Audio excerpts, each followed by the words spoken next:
Шефицата на обвинителството за гонење организиран криминал Вилма Русковска е уверена дека со денешните завршни зборови во случајот Рекет ќе докаже дека обвинетите Бојан Јовановски и Катица Јанева се виновни за примање награда за противзаконито влијание, за перење пари, а Јанева и дополнително за злоупотреба на службената положба и овластување. За Русковска нема дилеми дека Јовановски зел 1,5 милион евра од семејството Камчеви за бизнисменот Јордан Камчев да биде ослободен од притвор. Русковска тврди дека Луи Витон торбата завршила во куќата на родителите на Боки 13, а тоа го докажуваше со фотографија направена од мобилниот телефон на Јовановски.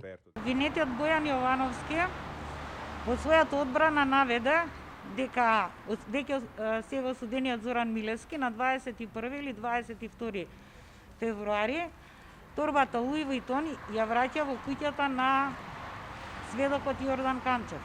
Ова го прикажаме со цел да докажеме на јавноста дека тоа не е точно.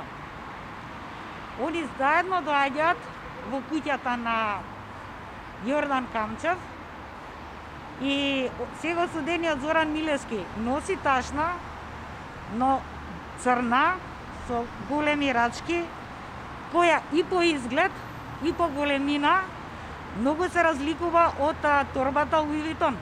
Токму таа фотографија предизвика бурна реакција од одбраната на обвинетите. Адвокатот на Јовановски Сашко Дуковски смета дека со прикажување на фотографијата Русковска пробува на мала врата да достави доказ до судот. Според него тоа е незаконски. Ако го имате во предвид доказот, исказот на сведокот форензичар Белкија Рустеми, кој што беше сведок на обвинителството, кажа дека не е лиценциран и дека всушност нема извршено никакво вештачење. Тоа е известие. Нема ниту еден доказ со кој што ќе се потврди обвинението, вели Делјо Кадиев, адвокат на Јанева. По завршување на доказна постапка стори обид уште некои докази да протне и тоа селективно. Еве слушнавме Бојан реагираше, јас не го барам на 21-ви, дајте го од 22-ри CD-то.